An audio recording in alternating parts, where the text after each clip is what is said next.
Welcome to the Berks County Rock and Roll Hall of Fame. I'm here with Hall of Famer Barry Petricoin. Thank you for that. So you are a legend around here. It's a statement, and it's a kind of a title that I'm very proud of, even though it's should be dealt with a whole lot of other people rather than me, because I was one of the luckier ones of the guys in the business.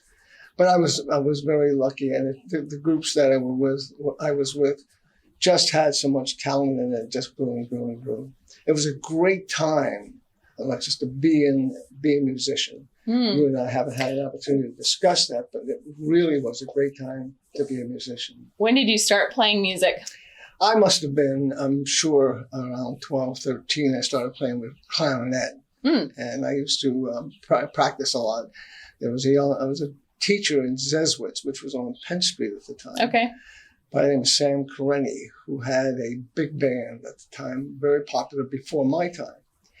And as my life progressed, I can remember my practicing, but I used to go upstairs in an old 45 record player, put Benny Goodman on, who you've never heard of, I'm sure.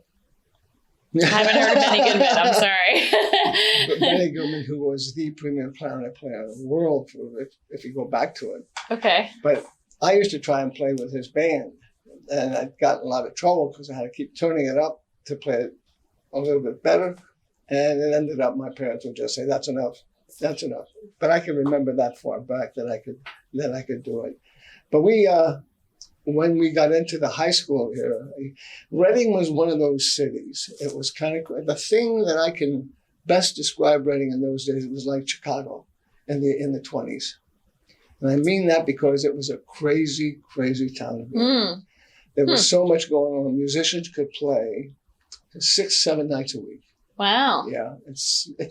People in those days were a lot different than today, in the sense that people used to go out and dance. Where now young people, they go out to listen. You can see just a band playing, and then all of a sudden you see people just standing around listening to them play. Yeah. It wasn't that way in the old days. People used to go out to dance and have a good time in that way. And so it got to be very popular. But Reading became, and I said this in the article at the Eagle, which was really exciting to me, is that Reading became the capital of music, in the sense that bands used to get started in Philadelphia or New York. Their agents used to send them to Reading to play at a place called the Melody Bar, which is on Penn Street, right at 9th and Penn, where we played. And if they were accepted by the people in the area, they thought they had a pretty good band, and went backwards and put more time into what they were doing. If they didn't do well, if the critique was at the end of the weekly show, they would have to the agents would say to them, "Well, we got to do this, we got to do that to make this a little bit better." If they walked around here with roses, if they walked out of town with roses, they thought they had a pretty good thing. Neat. Really.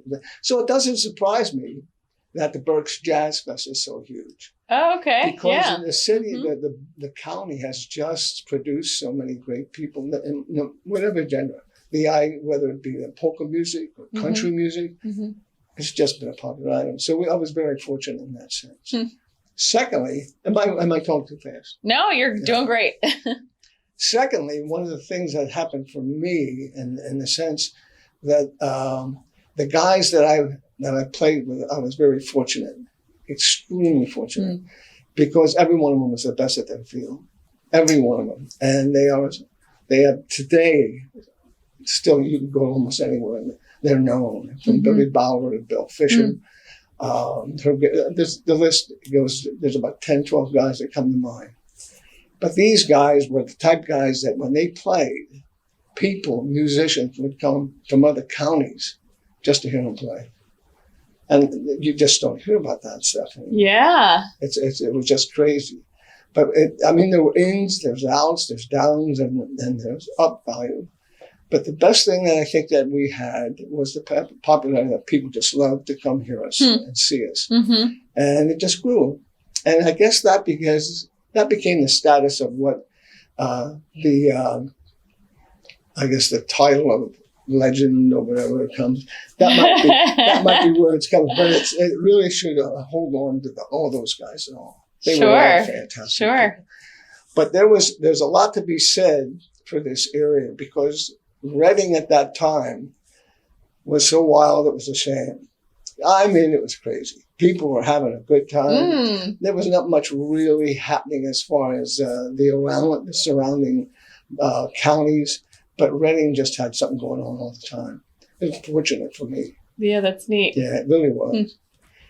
But bandstand was a thing where it came about where it's kind of a long story, but Frankie Scott, who is the premier saxophone player, I went to see him, snuck in to hear him play many times. He was just fantastic.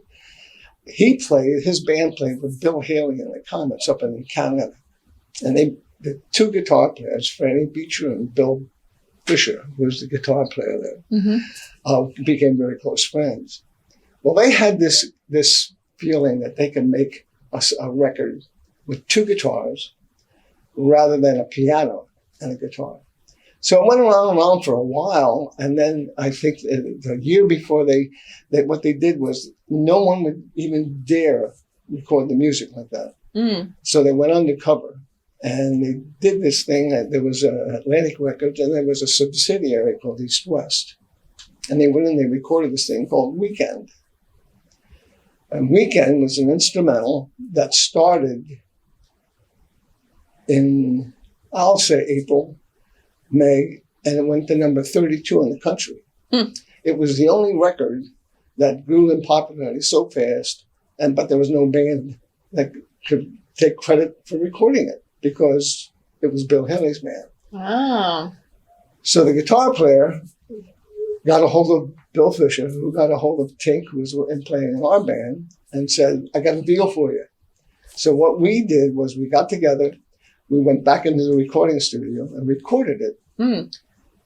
Once we recorded, we could take some credit for it. But then from that point on, we just went on as the Kingsmen. And when we were on Bandstand, it was kind of crazy because we're talking about American Bandstand here. American Bandstand. Dick Clark was on vacation at the time, which is another story about Dick Clark. But that whole scene was kind of wild. Yeah. And how old were you when this was happening? I think it was 18, 18 or 19. But we went on, and I could not play. They had the record playing, but we had what they call it, pantomime it, as if we were playing it actually, and the kids were dancing all over the place, and I'm there like, but the music was playing. So it got to be one of those things where you accepted it and you just did it. It's challenging, I guess. Yeah. But from that point on, it just kept on growing and growing. So it's been a crazy ride. It really has. So you played, I mean, obviously you were on American Bandstand, but outside of Berks County, then you traveled around and all over. Yeah. Well, before I went to with that particular group, we were into the local thing, and right after that, I should back up a minute, Alexis, because it was just us doing local gigs at places. Because in those days, you could play at a club Monday to Saturday, and then the law was that a club couldn't stay open, couldn't be open, or a bar couldn't stay open on Sunday, but a club could. So you could play up till Saturday and then play a job on Sunday. And that's what we did. We did 7 days a week. Wow. Yeah. And it can't be done today. It was just... And that was locally, you did that? Just locally. And then once the Kingsmen, then it just kind of blew up because when I left the Kingsmen, there was an offer to go on a world tour with this group from Vegas. And the issue we got started, we went over to Stockholm, and from there we were going to go to Europe, then South America, Africa, and then South America, and then into Vegas. Well, there became a legal issue when we got into Stockholm. And that being said, we were at the Tivoli Gardens it was called. It was like Coney Island, but in Stockholm. And they had to have some issues going on that I wasn't aware of. And they had to get us back to the United States. At that point in time, we went with another group. I went with another group, and we were working consistently until I got tired and said, this isn't working for me. And then I came home. And then we started with a local group. I think Herb Gary and the guys, I think were the mayors. I'm not sure. But then it kind of all culminated into these other groups that really took over for the area. And which the placard doesn't justify was the jet set. And those are the guys. When we got started, we had people just coming along from all over just to hear the group play. It was really something. Did a show. We did all kinds of jazz as well as standards, rock and roll, the whole 9 yards. But we had a lot of people following through. Who else was in that band? It was Don Walker, who just passed about a month ago. Bill Bauer played sax, and can't even begin to describe how he plays. Herb Gary, great guitar player and singer. You know, if you want to hear Sinatra, just close your eyes and listen. And Frankie Cambria, who was one of the best drummers. And I mean, it was really a tight-knit group. Really was. And that just really was where it was at. That's neat. Yeah, it really was. Yeah. And those are all members of the Berks County Rock and Roll Hall of Fame as well. They're all inducted. Yep. Yeah. In fact, I come in here and I see the hall here, and I noticed Bobby Green up there. But Bobby and I had an opportunity to sit down and talk once, and we were going to say, he said, Barry, why do you say we get together and we have a duo? I said, a duo. Okay. I said, what do you think we should call it then? He said, what do we call it? Salt and Pepper. Well, I thought that was kind of neat, you know. But it never came. It never came to it. You know, never happened. Never happened. No. Bobby had his own thing, but he was, obviously a super singer. Really. Yep. Do you still play now? No more. There was a time, as we were just talking to this young man before we got started here, where life kind of hits you in the face.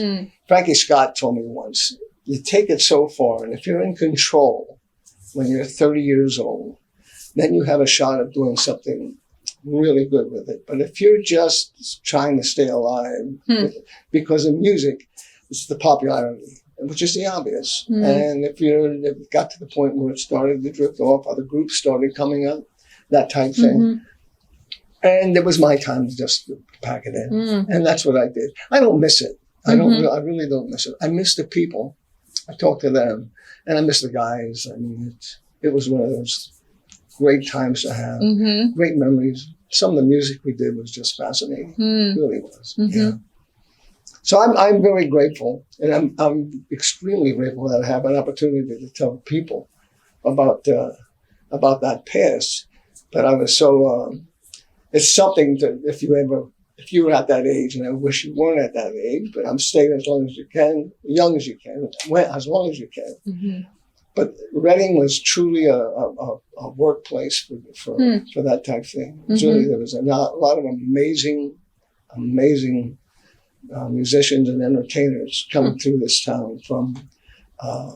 There was a place called Woodward Cafe on 4th Street. Sure. Where you wanted to hear great jazz. It was a trio of Bobby Gosh and his guys, sang for a trio that did some great things. When the freshmen would come to town, they would make sure they went over there and sing a little bit for the guys. Great club. And it just, the attention for musicians at that time truly was an exciting affair. Really was. Yeah. Do you remember any of the other places downtown that? There was, well, now we get into an area where there was multiple places, but for me, because we were always on the road or playing somewhere, I never got a chance to even get near any of the other places. There was 3 places right on Penn Street, believe it or not, that would run music. There was the clubs in the area, 16th Ward. I can't remember. Most of them I can't remember because of just what happens. But I think that if you would talk to different musicians Mm-hmm. at different levels of where it was at, Mm-hmm. each of them would have a story about a favorite place that they would play. Yeah. You know what I mean? It just wasn't that particular place. I bring it up because my life, that's where it took me, and the people outside the county, musicians from outside the county would come in, and that to me was impressive. I mean, when my group or our group would go out of town and play somewhere, the people that would come would be from further away, and it just would kind of grow. And I can remember times we would be in Jersey, you know, listening to, just went to a club after we got finished with our job. People would recognize us and acknowledge that we were there. Get away, come on. But it really happened. Yeah, that's neat. It really was. Made it feel pretty good. Really did. And was it mostly original music that you were? No, that was a good question. It was mostly cover. It wasn't, original music wasn't popular then as much as it is now. And significantly because of the popularity of what was going at the time. Today, I think if you listen to original type music, it's hard musically to take them apart. You know, if you look at they would have their music in front of them. Well, it's hard to take that and try to absorb it because they're all pretty much standardized as far as the chord changes and that type of thing. Structurally, I think that the words that are used in the tune itself, I think, for me, lose a little bit of its value, and I think that's my age. I'm not like you young people have an opportunity to go out and correlate themselves with what's going on. You could delve into what the lyrics are. Where a guy like me, I can't. It just doesn't talk. I don't know if that makes any sense, but it just kind of is in limbo for me. But you know, the guys today are playing the hearts out and doing very well. So you know, it must work. It comes a time when it does pass, for everybody. But for me, the memories are so good, it's a shame. But I think that when I think back on, or even at what's going on today as well as going on in those days, it just depends on basically how people would the perception that they have of who you are and what you're doing. Okay. You know, for us, it was a matter of good time, good music, play music that people could relate to and could dance to, which was an issue that was really, really strong today. Can you dance? You're asking me? I'm asking you, Sure. If you were going out with your boyfriend or a friend or something like that, he asked you to jitterbug. Oh, yeah, I know what you mean. Oh, now we got trouble, huh? Because he can't dance. I know how to swing dance. That's the only dancing that I know. What's a swing dance? I don't know. I can do that one then. I can do a swing dance because I don't know either. Yeah. That's the point. Okay. That's the point. Young people today approach music in an entirely different way. Sure. So, yeah. and maybe that's the way it should be. That's the way it should be. But, you know, there's no one else to judge that but the young lady sitting beside of me. Exactly. That's the way it should be. Yeah. So I think that for the most part, I'm very grateful that I'm sitting here talking to you about it. Because there are so many musicians that never got acclaim that should have, but did not get the acclaim they deserve. And I think that this is what it's hard to put into words. It's something that guys that I can remember. Their families can walk in here, and their families can walk in here. And I talk to people who I used to follow our group, and when I tell them about the Hall of Fame, they say they got to go see it. I said, you have to go see it. You're not going to believe what you're going to see. And it's just incredible. I can't name another county in Pennsylvania or anywhere that has a local rock and roll hall of fame. Yeah, we haven't really looked into that. I don't think there is one. I really don't. To my knowledge, I just. If there is one, no one's ever told me about it. You know, that type of thing. Yeah, well, what we realized at the Berks History Center is that Reading and Berks County really always has had this really rich music history that goes back even before the 60s and the 50s and, you know, into the early 1900s. And, absolutely. It really did. You know, when I talked about Sam Corretti, that was like an 18, 19-piece band. Big band. And they used to work down in Corsonia Park. I think there was a big field house out there. And I think people used to go down in the 30s and 40s and dance to big bands. Sunnybrook. It's a taste of fame that you have to live to really cherish the title, if you know what I mean. But it deserves to be on a lot of people's shoulders. It really does. And I really respect the fact that you guys, especially sitting here talking to a young person who says, yes, yes, yes. And I'm saying, well, you're right. You're right. I couldn't tell you more. I appreciate it. Yeah. I appreciate it. Thank you so much for being here. We really appreciate it. It was my pleasure, sweetie. My pleasure. Yeah, I wish you nothing but the best here. I hope it just explodes and you have to make these sweet times bigger. Well, before we go, do you have any last, lasting memories or something that really stands out to you from your career or something you'd like to share, words of wisdom for? I don't really know if I have anything more than what I've already said. I think that there are, for young musicians, there's a challenge ahead of them